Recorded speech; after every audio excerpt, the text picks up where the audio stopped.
کہتے نا شاعر زباں پر شکوے رنجو علم لایا نہیں کرتے، نبی کے نام لیوا غم سے گھبرایا نہیں کرتے۔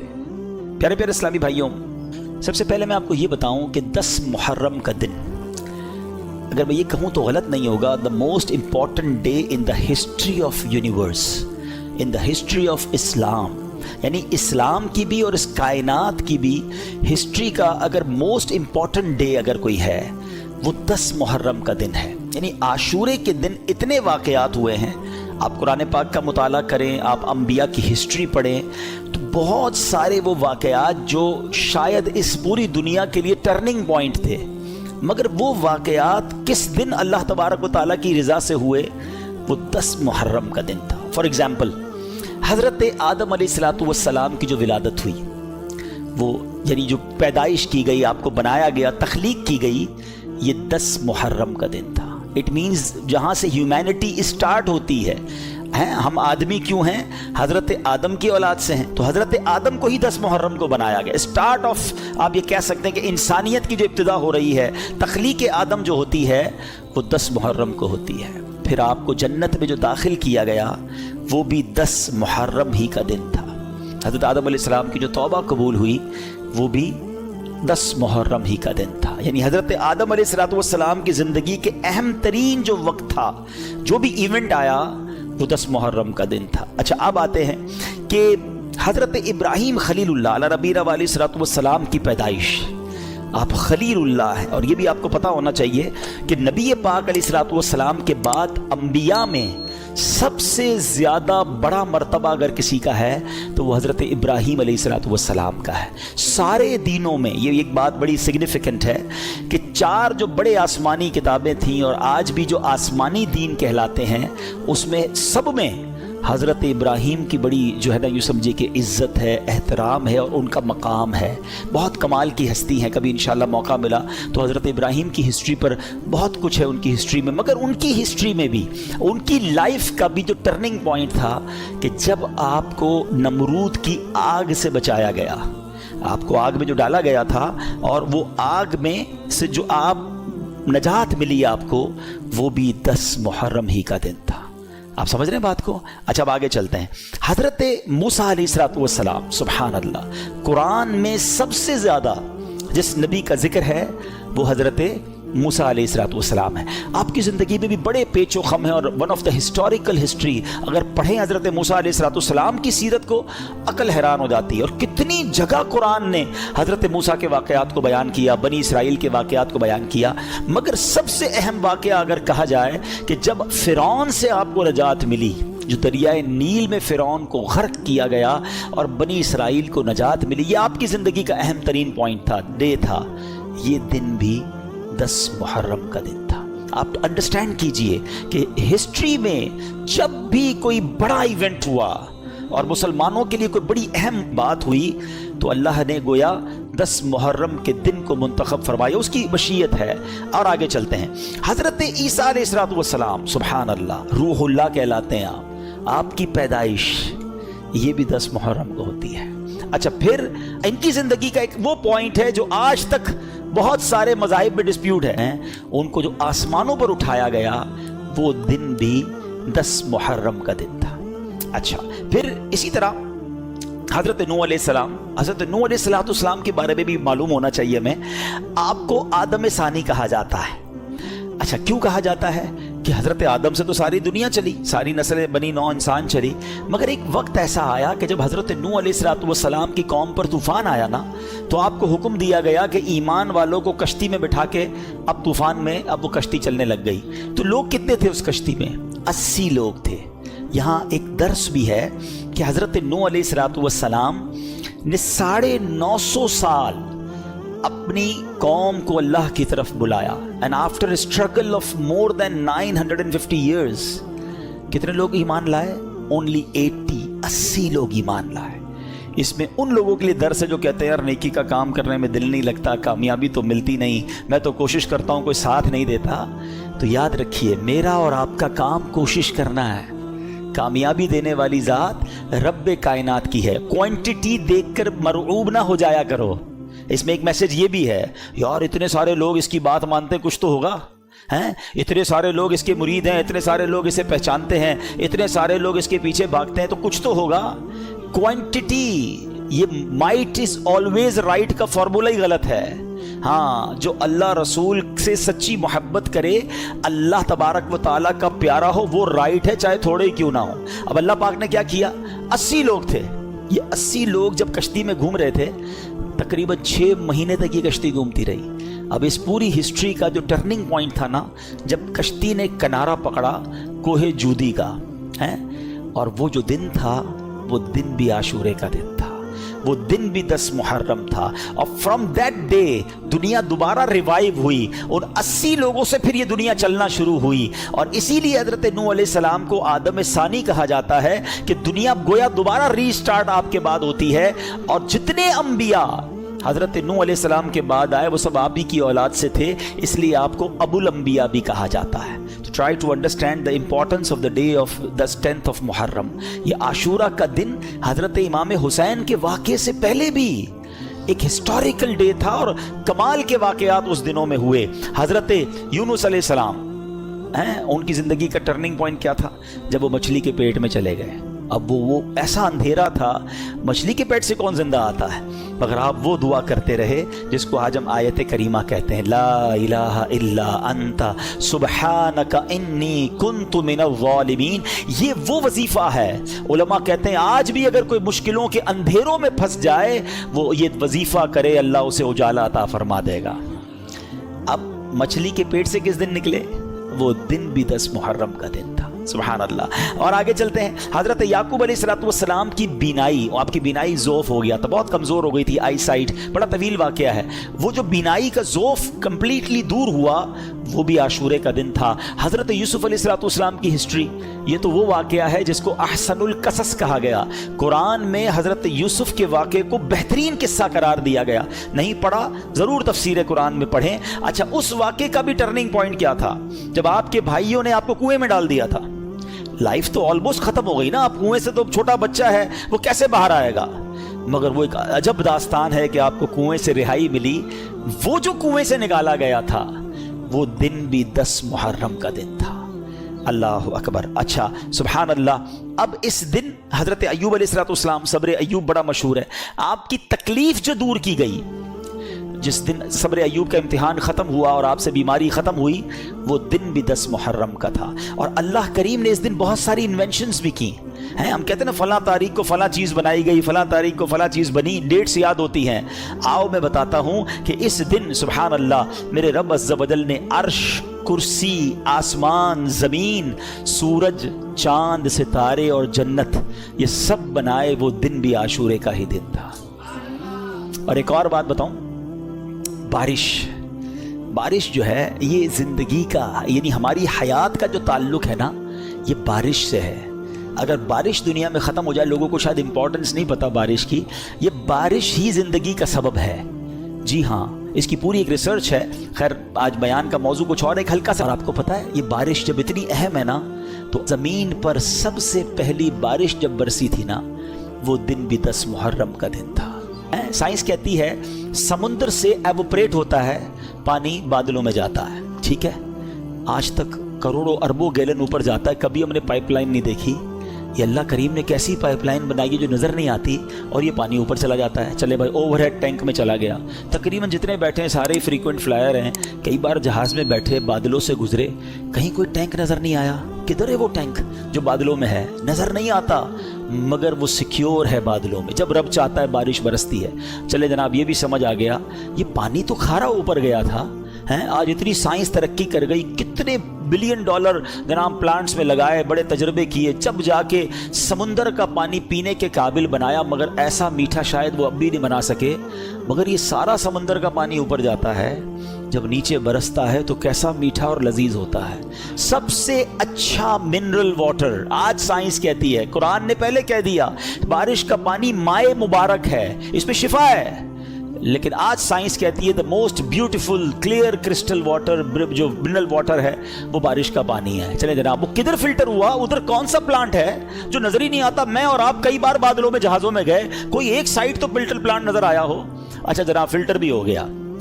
اب اس کے بعد جناب اگر بارش کا پانی سمندر کے بخارات سے بنتا ہے تو بارش تو کراچی میں برستی, پنجاب میں کیسے برستی؟ ہمارے پاس سمندر تھا, ان کے پاس تو نہیں ہے. پوری دنیا میں کئی ایسے ملک ہیں جہاں سمندر ہی نہیں ہے, وہاں بارش کیسے ہو جاتی ہے؟ اللہ اکبر. رب نے ان بادلوں کی ٹرانسپورٹیشن کا انتظام کیا, ہوا کا نظام بنایا, یہ بادل کو لے کر چلتی ہے اور ہر اس جگہ پر جا کر پانی پہنچتا ہے جہاں انسان کو ضرورت ہے. اچھا بارش برسی, کسی نے کٹورا بھرا, کسی نے جناب ٹینک بھر لیا, بارش ختم ہوئی, پھر پانی ختم ہو جاتا, دوبارہ کیسے ملتا؟ تو سبحان اللہ, ہم فریج بناتے ہیں ٹھنڈا پانی کرنے کے لیے, اللہ نے ناردرن ایریاز میں ایسے فریج بنا دیے کہ جہاں یہ بارش کا پانی کولڈ سٹوریج میں سٹور ہو جاتا ہے. سائنس بتاتی ہے کہ اب بھی ایسے کئی گلیشیئر ہیں جو 100 سال سے زیادہ وقت ہو گیا پگھلے ہی نہیں ہیں, وہ سٹور موجود ہے. جب گرمیوں میں کھپت بڑھتی ہے اب پانی پگھلنا شروع ہوتا ہے, نہروں میں آتا ہے, پوری دنیا میں جہاں ضرورت ہوتی ہے ان علاقوں میں پانی پہنچتا ہے. لوگ کہتے ہیں انڈر گراؤنڈ ٹینک ہونے چاہیے. اللہ نے زمین کو کیسی صلاحیت دی ہے, جتنا پانی ہم نے پینا ہے ہم نے پیا, زمین کو ضرورت تھی زمین نے پیا, ایکسٹرا پانی زمین کے اندر سٹوریج ہو گیا, جب ہمیں ضرورت پڑی ہم بورنگ کرتے ہیں, اندر سے پھر صاف پانی نکل آتا ہے. یہ نظام اگر آپ سمجھ لینا پورا تو ہر گھونٹ پہ کہنے کو جی چاہے گا فَبِأَيِّ آلَاءِ رَبِّكُمَا تُكَذِّبَانِ. اب بتاؤ کہ 1400 سال کے قریب وقت گزر گیا ہے کہ امام علی مقام, امام عرش مقام, امام تشنا کام, امام حسین رضی اللہ تعالیٰ عنہ اور ان کے رفقا کو کس بے دردی سے اس کربلا کے میدان میں پیاسا شہید کیا گیا. اچھا کمال کی بات دیکھیں, محبت دیکھیں, اللہ کریم نے, ہم اللہ کا شکر بھی ادا کرتے ہیں کہ ہمیں اہل بیت سے, نبی پاک کے خاندان سے کیسی محبت دی ہے. ہم میں سے کئیوں کے والدین کا انتقال ہو گیا ہے, ماں سے بڑھ کر تو کوئی نہیں نا, والد سے بڑھ کر تو کوئی نہیں, لیکن جیسی تکلیف ان کے انتقال کے وقت ہوئی تھی 2-3 سال 4 سال میکسیمم 5-7 سال کے بعد وہ تکلیف نہیں ہوتی ہے, وہ تکلیف نہیں ستاتی. مگر 1400 سال ہو گئے ہیں. جب بھی کربلا کا واقعہ سنتے ہیں, جب بھی امام حسین اور ان کے خاندان کی مظلومیت سنتے ہیں تو آنکھوں میں آنسو آ جاتے ہیں, دل تڑپنے لگ جاتا ہے کہ یہ کیا کیا تھا ان لوگوں نے. شاعر لکھتے ہیں نا, جن کو دھوکے سے کوفے بلایا گیا, جن کے بچوں کو پیاسا رلایا گیا, جن کی گردن پہ خنجر چلایا گیا, اس حسین ابن حیدر پہ لاکھوں سلام. یہ ایسا عجیب واقعہ ہوا ہے کہ آج بھی جب سنتے ہیں, پڑھتے ہیں تو عقل حیران ہو جاتی ہے. اور یہ ہستی کون تھی, ان کا اسٹیٹس کیا تھا, ان کا مرتبہ کیا تھا. جب یہ سنتے ہیں تو اور عقل حیران ہو جاتی ہے کہ اتنے بڑے مرتبے والی شخصیت کے ساتھ ایسا ظلم. کیا وہ اندھے ہو گئے تھے؟ کیا انہیں سمجھ نہیں تھی کہ ہم کن پر یہ ظلم کر رہے ہیں؟ امام حسین رضی اللہ تعالیٰ عنہ کے مرتبے کو سمجھنے کے لیے میں آپ کو ایک واقعہ سناتا ہوں. ایک بار نبی پاک علیہ الصلوۃ والسلام کی گود میں پیارے آقا کے اپنے صاحبزادے حضرت ابراہیم رضی اللہ تعالیٰ عنہ ہیں اور امام حسین رضی اللہ تعالیٰ عنہ ہیں. جبریل امین آئے اور عرض کرتے ہیں حضور اللہ تعالیٰ ان دونوں کو آپ کے پاس جمع نہیں فرمائے گا, ایک ان دونوں میں سے یعنی دنیا سے چلے جائیں گے. اب آپ ڈیسائیڈ کریں, یہ اختیار دیا گیا کہ آپ کے اپنے بیٹے یا آپ کے نواسے, کس کو رکھنا چاہیں گے؟ نبی پاک نے گویا امام حسین کو سلیکٹ کیا. کچھ ہی دنوں کے بعد پیارے آقا کے صاحبزادے حضرت ابراہیم کا وصال ہو گیا اور نبی پاک امام حسین کو کہا کرتے تھے یہ وہ میرا بیٹا ہے جس کے لیے میں نے اپنے بیٹے کو قربان کیا ہے. لیول آف لو سوچیں کتنا تھا, افیکشن کیسی تھی کہ اپنا بیٹا قربان کر دیا امام حسین رضی اللہ تعالیٰ عنہ پر. میرے آقا فرمایا کرتے حسین مجھ سے ہے اور میں حسین سے ہوں. کبھی کاندھے پر بٹھانا ہے, کبھی گود میں اٹھانا ہے, کبھی چومنا ہے, کبھی کہتے یہ میرے پھول ہیں. بالکل لٹرلی میرے آقا پھولوں کی طرح انہیں سونگا کرتے تھے. امام حسن اور امام حسین کا مرتبہ وہ ہے. سیدی اعلیٰ حضرت لکھتے ہیں نا, ان دو کا صدقہ جن کو کہا میرے پھول ہیں, کیجئے رضا کو حشر میں خندہ مثال گل. حضور ان دو کا صدقہ جن کو آپ نے پھول کہا تھا. ایک اور جگہ سیدی اعلیٰ حضرت گویا اس پورے خاندان کو, پنجتن پاک کو ایک باغ کی طرح سمجھاتے ہیں ہمیں کیا بات رضا اس چمنستان کرم کی، کیسا چمن تھا، کیسا کرم کا باغ تھا، کیا بات رضا اس چمنستان کرم کی، زہرا ہے کلی جس میں حسین اور حسن پھول، یہ کیسا خاندان ہے۔ نبی پاک اتنی محبت فرماتے، امام حسن رضی اللہ تعالیٰ کو ایک بار نبی پاک کاندھوں پر بٹھائے اور جا رہے ہیں، کسی نے کہا اے برخوردار کیسی تجھے سواری ملی؟ ایک صحابی کہتے ہیں کتنے خوش نصیب ہو اے حسن، تمہیں سواری کیسے ملی؟ کیونکہ نبی پاک کے کاندھے پہ ہے نا۔ سنو میرے آقا کیا کہتے ہیں، آقا کہتے سوار بھی کتنا اچھا ہے، اتنا پیار ہے اپنے نواسوں سے۔ پیارے آقا علیہ السلام کی حدیث مبارک جس کا مضمون ہے جو حسین سے بغض رکھے اس نے مجھ سے بغض رکھا، اتنے فضائل اتنے نازوں سے پالا ہوا۔ اور پھر عجب بات جو میں بتانا چاہ رہا تھا کہ آپ کی ولادت کے ساتھ ہی یہ خبر بھی نبی پاک علیہ الصلوۃ والسلام کو بتا دی گئی تھی کہ امام حسین شہید کیے جائیں گے، فرشتوں نے آ کر بتائی تھی، اور ایک فرشتے نے تو آپ کو اس جگہ کی مٹی بھی لا کر دکھائی کہ حضور یہ وہ جگہ ہے جہاں امام حسین کو شہید کیا جائے گا۔ یہ سب کیا تھا؟ اچھا امام حسین خود بھی پتا ہے، بی بی فاطمہ کو بھی پتا ہے، اور مولا علی کو بھی پتا ہے، کئی صحابہ کو پتا تھا کہ شہید کر دیے جائیں گے، اور یہ بھی بتایا گیا کہ حضور آپ کی امت ہی شہید کرے گی۔ لیکن ایک بڑا جس کو کہنا کہ ریلیونٹ کوسچن پیدا ہوتا ہے کہ پوری لائف میں کہیں پر بی بی فاطمہ نے نبی پاک علیہ الصلوۃ والسلام سے عرض کیا ہو کہ اے بابا جان آپ حسین سے اتنا پیار کرتے ہیں، میرا بھی لخت جگر ہے، آپ اللہ کی بارگاہ میں دعا کریں یہ جو امتحان آپ نے بتایا آئے گا یہ ٹل جائے، حسین کو شہید نہ کیا جائے، اس کو اتنا ستایا نہ جائے۔ کبھی مولا علی نے دعا کے لیے نبی پاک سے عرض کیا ہو کہ حضور سارا مدینہ آپ سے دعا کرواتا ہے، اپنی مشکلیں حل کروانے کے لیے آپ اپنے نواسے کے لیے بھی دعا کر دینا۔ کسی نے دعا نہیں کروائی۔ What is the reason behind this? یہ بڑا امپورٹنٹ کوسچن ہے اور یہی سمجھنا ضروری ہے۔ Every knows about the incident of Karbala, سب کو معلوم تھا کہ کربلا میں ہونا ہے کچھ، شہید ہونا ہے امام حسین نے، مگر کسی نے دعا نہیں کروائی یا خود کی اس مصیبت کے ٹلنے کے لیے۔ سبحان اللہ، اس کا مطلب یہ ہوا everybody is prepared for that examination، یہ سب تیار تھے اس امتحان کے لیے، یہ اپنے بچے کو پال رہے تھے شہید ہونے کے لیے۔ یہ ہے نبی پاک کا گھرانہ، اور یہ ہم سب کے لیے لیسن ہے۔ آج میں اپنے بیان میں صرف آپ کو واقعہ کربلا یا اس کربلا کے جو حقائق ہے وہ نہیں بتانے آیا، یہ تو کئی بار ہم نے سنے ہیں کہ کیسے لڑائی شروع ہوئی تو کب پانی بند ہوا تو پہلا وار کس نے کیا تو پہلا شہید کون ہوا، یہ واقعات ہم سنتے رہتے ہیں، مگر فرق کیا پڑتا ہے میری اور آپ کی زندگی میں؟ ہم امپلیمنٹیشن کیا لے کر جاتے ہیں؟ ہم میں سے کئی وہ ہیں جن کی زندگی میں 40 بار عاشورہ آیا ہوگا، کسی کی زندگی میں 30 بار آیا، کسی کی زندگی میں 50 بار عاشورہ آیا۔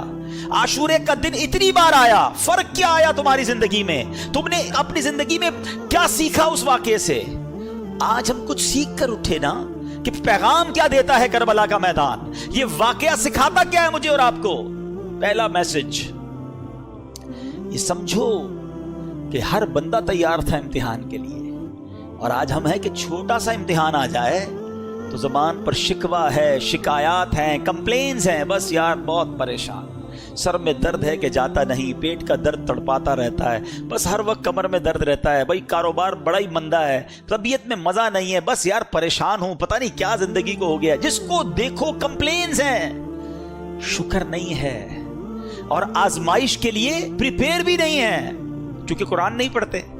حالانکہ قرآن میں رب عز و جل نے باقاعدہ اناؤنس کر دیا ہے، سورہ بقرہ کی بڑی مشہور آیت ہے، کئی بار سنی ہوگی، انکم بشیء من الخوف والجوع ونقص من الاموال والانفس والثمرات وبشر الصابرین الذین اذا اصابتهم مصیبہ قالوا انا للہ وانا الیہ راجعون۔ اچھا، اسی آیت سے پہلے جو آیت جہاں سے سٹارٹ ہوا، یہ ٹاپک سٹارٹ ہوا تو کیا فرمایا؟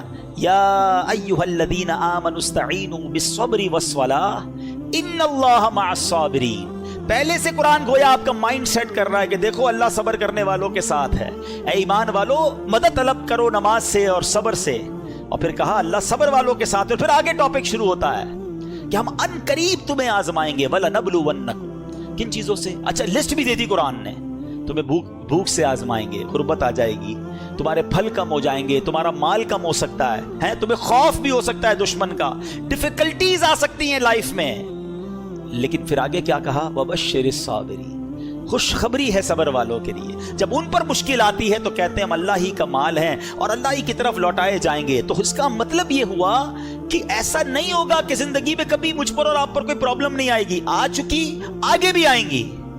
لیکن قرآن کہتا ہے خوشخبری ہے صبر والوں کے لیے کہ جب پرابلم آتی ہے تو پریپیئر ہوتے ہیں، اللہ کا شکر ادا کرتے ہیں، صبر کرتے ہیں. تو کربلا کا میدان، کربلا کا یہ انسیڈنٹ صبر کا درس دیتا ہے. آج سے نیت کرے کہ مشکلوں پر بے صبری نہیں بلکہ صبر کا دامن تھامیں گے، اللہ کی رضا پر راضی رہیں گے. اب ایک اور میسج کربلا کا. جب امام حسین رضی اللہ تعالیٰ عنہ کو شہید کیا گیا، امام حسین گویا دنیا سے جاتے ہوئے میسج دے گئے کہ ہم تلواروں کے سائے میں بھی سجدے نہیں چھوڑتے. وہاں نماز قضا نہیں ہوئی. آج تمام حسینیوں کو، تمام پنجتن کے غلام کو، امام حسین کی نیاز بنانے والوں کو میسج ہے کہ کربلا والوں نے اس میدان میں نماز قضا نہیں کی اور آج تمہاری پلنگ کے اوپر سوتے ہوئے نماز قضا ہو جاتی ہے. آج تھوڑی سی طبیعت خراب ہے یار، موڈ اچھا نہیں ہے، بس کل پڑھ لوں گا، بس اگلے جمعے سے نہیں چھوڑوں گا، ہماری نماز قضا ہوتی ہے. بتاؤ کیا جواب دو گے قیامت کے دن اگر امام حسین سے ملاقات ہو گئی اور انہوں نے پوچھ لیا کہ ہم نے تو کربلا کے میدان میں بھی نماز قضا نہیں کی اور تم اپنے گھر پہ نماز قضا کرتے تھے اور کہتے تھے میں پنجتن کا غلام ہوں؟ ہوگا کوئی جواب ہمارے پاس؟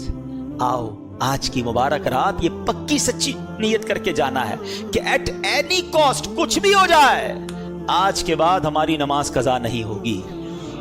اچھا، جب سر انور کو نیزے پر اٹھا لیا گیا نا، ان یزیدیوں نے آپ کے مبارک سر کو نیزے پہ اٹھایا، تو اس وقت اس سر سے بھی تلاوت قرآن کی آواز آ رہی ہے. یہ امام حسین کی کرامت ہے.